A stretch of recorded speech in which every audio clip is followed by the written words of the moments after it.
Este domingo está tomada de la primera carta de San Pablo a los tesalonicenses, y dice así: siempre estamos dando gracias a Dios por todos vosotros y recordándoos en nuestras oraciones, haciendo sin cesar ante nuestro Dios y Padre memoria de la obra de vuestra fe, del trabajo de vuestra caridad y de la perseverante esperanza en nuestro Señor Jesucristo, sabedores de vuestra elección, amados de Dios.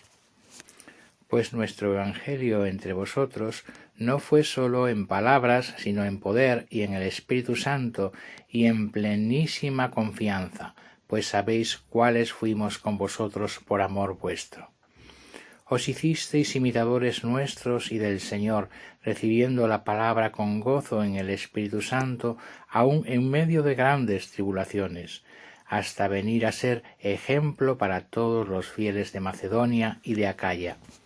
Y así de vosotros no sólo se ha difundido la palabra del Señor en Macedonia y en Acaya, sino en todo lugar donde vuestra fe en Dios se ha divulgado sin que tengamos necesidad de decir palabra, pues ellos mismos refieren la acogida que nos hicisteis y cómo os convertisteis de los ídolos a Dios para servir al Dios vivo y verdadero, y esperar del cielo a Jesús, su Hijo, a quien resucitó de entre los muertos, quien nos libró de la ira venidera.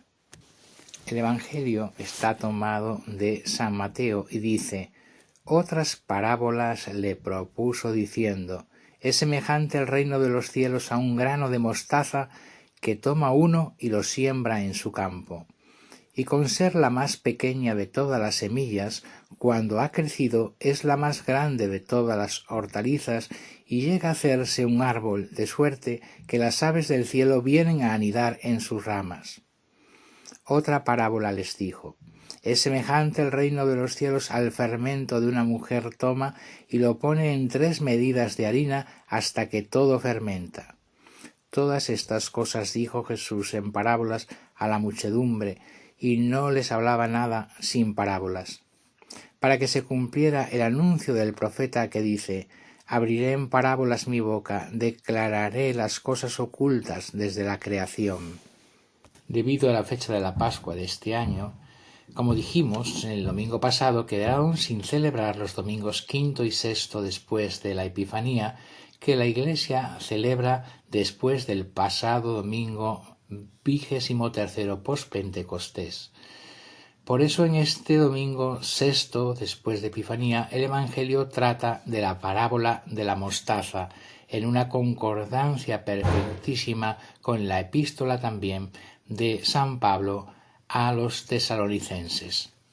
Entendemos con los santos padres que el sembrador es Cristo, o cualquier hombre que siembre la doctrina de Cristo. La semilla, diminuta al principio y gigantesca desarrollada, es la Iglesia. Si sólo 12 hombres fermentaron casi toda la harina del mundo entero, piensa detenidamente cuánta es nuestra malicia e indolencia, pues a pesar de ser muchos, no podemos convertir a un puñado de hombres cuando deberíamos bastar para la transformación de 1000 mundos, si los hubiera. Dirás que aquellos eran apóstoles. ¿Y qué? ¿Acaso no eran de la misma naturaleza que tú? ¿Acaso no trataban con hombres? ¿No se dedicaban a los mismos oficios y necesitaban de los mismos alimentos? ¿O quizá crees que eran ángeles o que fueron enviados desde el cielo? De seguro responderás que no. Pero añadirás quizá: brillaban por sus milagros. Pero en verdad no brillaron especialmente por sus milagros. ¿Hasta cuándo hemos de cubrir nuestra pereza con el velo del esplendor de los milagros que entonces ocurrieron? Muchos que expulsaron demonios no sólo no brillaron, sino que por su vida perversa se hicieron dignos del castigo. Preguntarás tal vez: ¿qué fue lo que contribuyó principalmente a darles renombre? Te respondo: el verdadero y no simulado desprecio de la gloria y las riquezas, y el no cuidarse absolutamente para nada de las cosas pasajeras de este mundo. Si como nosotros se hubiesen dejado dominar de las pasiones, aun cuando hubiesen resucitado a innumerables muertos, no solamente habrían reportado provecho alguno, sino que ni siquiera se habrían librado de que les llamasen embaucadores. La conducta ejemplar de la vida es la que en todas partes resplandece y la que atrae la gracia del Espíritu Santo. ¿Cuáles fueron los milagros de San Juan Bautista, a pesar de haber ilustrado a tantas almas? Pues de San Juan el Evangelista leemos que dice que ningún milagro hizo al describir estas palabras. Juan no hizo milagro alguno. Escribe San Juan Crisóstomo: ¿ignoras acaso que los milagros suelen casi siempre perjudicar si al mismo tiempo no permanecemos vigilantes? En efecto, muchos habitantes de Corinto se desavinieron por los milagros y muchos romanos abandonaron sus creencias. El mismo Señor, cuando enseñaba a sus discípulos, ¿qué les mandaba? Ciertamente no que hiciesen milagros para que viéndolos los hombres glorificasen a Dios. ¿Qué les mandaba, pues? Nos lo dice el Evangelio de San Mateo. Así ha de lucir vuestra luz ante los hombres, para que, viendo vuestras obras buenas, glorifiquen a vuestro Padre que está en los cielos. No dijo el Señor a Pedro: si me amas, haz milagros, sino apacienta a mis corderos. Alguien quizá objetará: pero tras la apostasía ocurrida en la secta conciliar, quedamos apenas unos pocos millares de católicos esparcidos. Pues bien, a esto te respondo. Pongamos de una parte a 12 hombres desnudos, de lo que todo el mundo aprecia y le concede algún valor, socialmente de clase baja, humildes de condición, simples en palabras, sin amigos, ni valedores de influencia.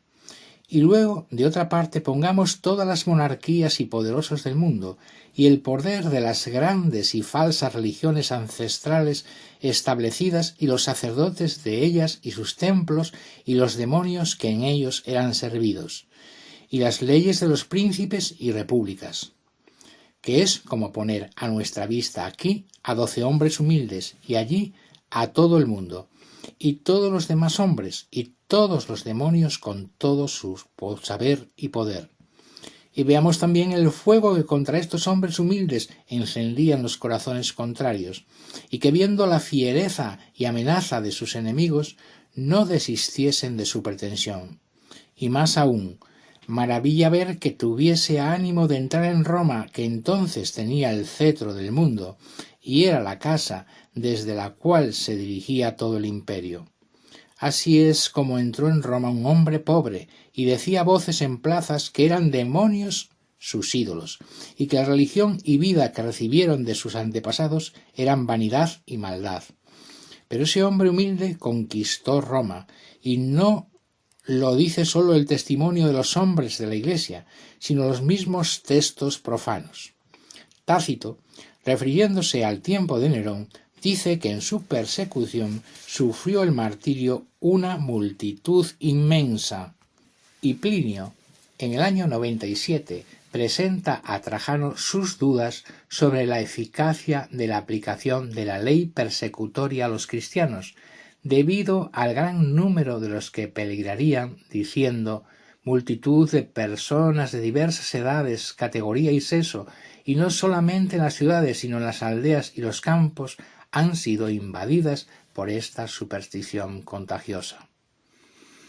Veamos lo que ocurría si se cumpliese la voluntad de Dios, que dice: id por todo el mundo y predicad el Evangelio. Quien crea y se bautice se salvará, quien no crea se condenará.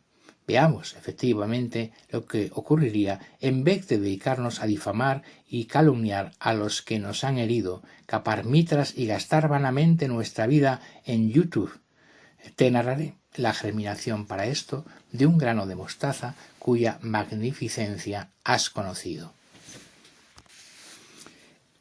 En un día del año 42 de nuestra era, llegó a Porta Portese un hombre con su raída vestidura, tras haber realizado su viaje por tierra y por mar. Habitaban en una especie de gueto en las riberas del Tíber un puñado de judíos conversos a Cristo, que habían salido de Jerusalén cuando la primera persecución a los cristianos. Un hombre y una mujer solos, Aquila y Priscila, habían construido en Roma el núcleo de la primera y pequeña comunidad cristiana. Con el andar de los días, el nombre de Jesús fue pronunciado en los embarcaderos. La fe, como lámpara encendida en aquellos lóbregos antros, empezó a esparcir sus rayos en aquellos barrios miserables. El emperador Claudio debió estar muy lejos de imaginar que allí, al pie de la colina conocida como Janículo, se echaban los cimientos de un reino que iba a sobrevivir a la Roma de los Césares. Sin embargo, así ocurrió.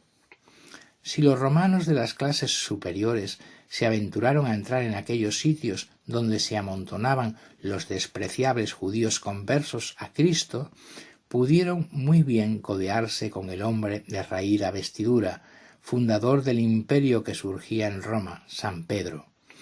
Porque San Pedro, confundido con su raída opalanda entre los connacionales, andaba muy activo en los intereses de su maestro. Día y noche, incesantemente, circulaba entre las cabañas y cobertizos de la ribera del río. Pasaba horas y horas junto a las pilas de fardos del desembarcadero. Pero sus minutos más preciosos eran los que dedicaba a la celebración del santo sacrificio para su siempre creciente rebaño. El rumor de los hechos se esparció poco a poco, hasta llegar a los oídos del emperador. Cerca del puerto se desarrollaban misteriosas actividades, según le informaron sus espías. El emperador Claudio debió alarmarse cuando se enteró de la conversión de Filo y Prudente, senadores rumanos, y de sus dos propias y hermosas hijas, Práxedes y Prudenciana, así como de otras personas de elevada posición que podían entrar libremente en la cámara del emperador. Así, con pocos, empezó a crecer el grano de mostaza de la parábola del Señor. Solo unos años más tarde los cristianos eran una multitud, como recuerda Tácito, y en la misma Tesalónica se decía a gritos que los apóstoles habían puesto al mundo en confusión. En verdad, el mundo entero parecía despertar al llamamiento divino, mientras que la Iglesia, respondiendo a sus necesidades de los tiempos, crecía y adelantaba en vigor. Quizás seas obispo y objetes, no tengo medios, estoy solo. Pues no ocupes tu tiempo más que en rezar y en predicar a los miserables, y si aún insistes en carecer de medios, emula al príncipe de los apóstoles, a quien su túnica roída no le impidió cumplir con el mandato del Señor. Quizá seas sacerdote y digas: apenas tengo fieles para emprender tamaña tarea. ¿No oíste acaso que si el grano no cae en la tierra y muere, no da fruto? Gasta, pues, tu tiempo en morir a ti mismo para que crezca la mayor de las hortalizas, la Iglesia. Quizás seas uno de los anteriores o seas seglar y realmente estés solos y objetes aún. Al menos en Roma estaban al principio Aquila y Priscila, pero yo no tengo a nadie. Veamos pues el crecimiento de la mostaza en las soledades de la Tebaida, nacido de un solo hombre. La palabra preciosa del Evangelio que pobló el desierto de Anacoretas fue también la que movió al primero y más grande de ellos. Si quieres ser perfecto, vende lo que tienes y distribuye el dinero a los pobres y sígueme. Antonio tenía 20 años cuando oyó este consejo, recogido un día en la asamblea de los cristianos, y empezó a creer en el fondo de su alma. Poco después vendía sus 150 yugadas de tierra, dejaba su casa, salía de su ciudad de Comán, cerca de Heraclea, entre el Bajo Egipto y la Tebaida, y desaparecía en la vasta soledad. Se refugió primero en un desierto que se extiende cerca de Menfis, en la parte oriental del Nilo. Vivió después algún tiempo en un sepulcro antiguo. Pasó más tarde a un recinto arruinado que fue su morada durante 20 años. Y finalmente, remontando el curso del Nilo, llegó hasta cerca de Tebas. Caminó luego hacia el oriente después de recorrer unas 30 millas y vio una pequeña montaña que se alzaba a pocas leguas del Mar Rojo, y al pie de ella una fuente abundante, sombreada por frondosas palmeras. Allí construyó una choza de 2 varas en cuadro que fue su residencia definitiva al comienzo absolutamente solo. Antonio llegó a convertirse en padre de un pueblo nuevo. Eran los anacoretas, los sublimes habitantes de las montañas inhóspitas y los arenales espantosos, representantes generosos de una humanidad superior, admirable hasta en sus mismos defectos. Figuras grandiosas de una fabulosa epopeya mística, cuyo primer canto es la vida de San Antonio, el patriarca de todos ellos, entre los que citamos a Sisoes, el que, deseoso de llegar al reposo absoluto, se sentaba durante la noche en una roca al borde de un precipicio y oraba en voz alta hasta que los primeros rayos del sol doraban su frente. Salamanes, que se dejaba llevar por devotos raptores de una ribera a otra del Éufrates sin pronunciar una sola palabra. Benjamín, que más perfecto que el Job antiguo, bendecía sin cesar al Señor por le haberle dado una enfermedad monstruosa. Moisés el Negro, que siendo sorprendido por 4 bandoleros, los desarmó sin hacerles daño, los encadenó con mucho cuidado y luego los llevó a cuestas a la iglesia para obligarlos a alabar a Dios. Isidoro, que en 80 años no se lavó jamás, ni se puso más vestidos sino los indispensables para no ir desnudo, ni comió sino raíces crudas. Asensio, que después de haber figurado en la corte imperial como la mayor lumbrera del siglo, se convirtió en el discípulo más humilde de los anacoretas de Escete. Apolo, que sabía arrodillarse ante los pecadores y castigar el orgullo de los obispos y los magistrados. Juan el Enano, que en el frenesí de su caridad pedía que lloviesen bendiciones en vez de agua en medio del desierto, aunque se secasen las fuentes. Poimen, que al lapidar a los ídolos les pedía perdón por si les causaba alguna pena. Todos ellos son hijos espirituales, discípulos, imitadores y continuadores de San Antonio. Su anhelo era imitar la vida del Padre, seguir sus consejos, poner en práctica la divina sabiduría de sus máximas. Habían llegado al yermo, atraídos por el prestigio de su nombre, y ya no pudieron separarse de él. Levantaron una choza cerca de la suya, trabajaron como él, aprendieron de él a orar y se constituyeron en grupos numerosos y entusiastas. Eran miles y miles en el monte Colzún, donde residía San Antonio Abad, en la ciudad anacoreta de Pispir, junto al Nilo, en los alrededores de Tebas y en las cercanías de Menfis. Estos católicos anacoretas y su patriarca, San Antonio Abad, escribieron esta epopeya con sus vidas, mientras la mayor parte de la cristiandad era atrapada por las redes del arrianismo. La mayoría de los obispos habían abrazado la herejía. Mas no se arredraron estos solitarios por ello, sino que con su santidad conquistaron millones de almas.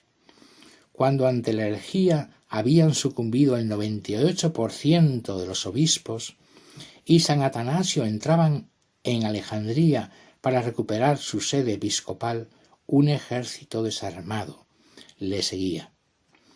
Eran miles de desamparados, desarrapados, fleméticos de ayunos, descalzos. Eran el tesoro de la Iglesia, los pobres de Cristo, los seguidores del solitario Antonio, cuyo brillo se emuló en Europa y en Asia. Un hombre solo, auxiliado por la gracia de Cristo, había levantado un numerosísimo ejército compuesto de invencibles soldados de Cristo. ¿Sigues pues pensando que nada puedes hacer porque estás solo? Puedes, sí, hacer y mucho. Pero quizá todavía diga alguno: oí a un charlatán vestido de sotana en un sermón que ya nada hay que hacer porque antes de 2 años retornará nuestro Señor Jesucristo. Y otro quizá diga lo mismo, porque oyó decir algo parecido en un vídeo de YouTube, pero sin embargo, estaba vestido de laico o era un simple protestante. Si así fue, será fácil comprobar su falacia. Pregúntale, como tuve que hacer yo mismo a uno vestido de sotana, si apostaría su alma. Pónselo bien fácil, no a que venga en 2 años nuestro Señor Jesucristo, sino a que venga en 2000. Te responderá de seguro, como a mí: no podría apostar, porque no lo sabría con certeza. Pero hijo, la fe es ciencia certísima, la más certísima de todas. Entonces, ¿por qué no te callas y trabajas y dejas de comportarte como un sacamuelas que vende falsos jarabes? ¿Por qué haces inútil la semilla de Cristo, desanimando a los que quieren entregarse por entero a servirle? ¿No oíste nunca que sólo el Padre sabe la fecha y la hora? Ciertamente vendrá Cristo, pero sólo Dios sabe la fecha y la hora, no tú, sacamuelas. Dedica tu vida a orar y sé tú levadura de la masa, porque Dios, en su infinita omnipotencia, puede hacer, si quiere, crecer el reino de Dios como nunca la historia hasta ahora lo recuerda. Para ello solo le basta un Antonio, o un Pedro de vestiduras roídas, o 2 como Aquila y Priscila. Mas, si ni esto hubiera, recuerda lo que dice las Escrituras Sagradas: Dios puede sacar profetas de las piedras. Nada hay imposible para Dios. Nada. Sé pues, tú, grano de mostaza, levadura que fermenta la masa. No hagas caso del terrorismo teológico de charlatanes y sé, hijo, colaborador del milagro de la expansión de la Iglesia. Como el árbol plantado a la vera del arroyo, el santo da frutos abundantes, y sólo los seres más perfectos son los que pueden engendrar a otros semejantes. Observa que el que guarda la virtud solo para sí no ha alcanzado más que ciertos límites de perfección. El que practique y enseñare, éste será grande en el reino de los cielos, nos dice el Señor en San Mateo. Considera, pues, hijo, el poder que Dios nos ha concedido de colaborar en la expansión de la Iglesia, y al verlo en nuestras manos, como talento del que habremos de rendir cuenta, formemos la firme resolución decidida de aprovecharlo para su gloria. Esto es, para el bien de sus hijos, para traerlos a todos a Cristo, para que Él y con Él participar de sus 2 triunfos: vencer al demonio que hizo en la vida en la tierra y constituir un reino de hombres redimidos que hizo después de resucitado por medio de sus apóstoles. Esta parábola es la profecía de la catolicidad, en cuya gesta estamos llamados a participar sin exclusión de ninguno. Esta es la paz que no tienen los herejes, nos dirá San Agustín. ¿Qué puede hacer la paz en esta región de incertidumbre, de peregrinación mortal, cuando nadie es claro para nadie, ni podemos ver el corazón ajeno? ¿Qué puede hacer la paz? No juzgar lo incierto, ni dictaminar sobre lo desconocido, sino inclinarse más bien a pensar con bondad del hombre y no a sospechar de él. No nos duele la equivocación cuando uno piensa bien del malo y deplora haber juzgado mal a una persona buena. Si no sé cómo es fulano, ¿qué pierdo por creerlo bueno? Si dudas, aunque debas precaverte, por si acaso, no condenes nunca a nadie dando por cierta su maldad.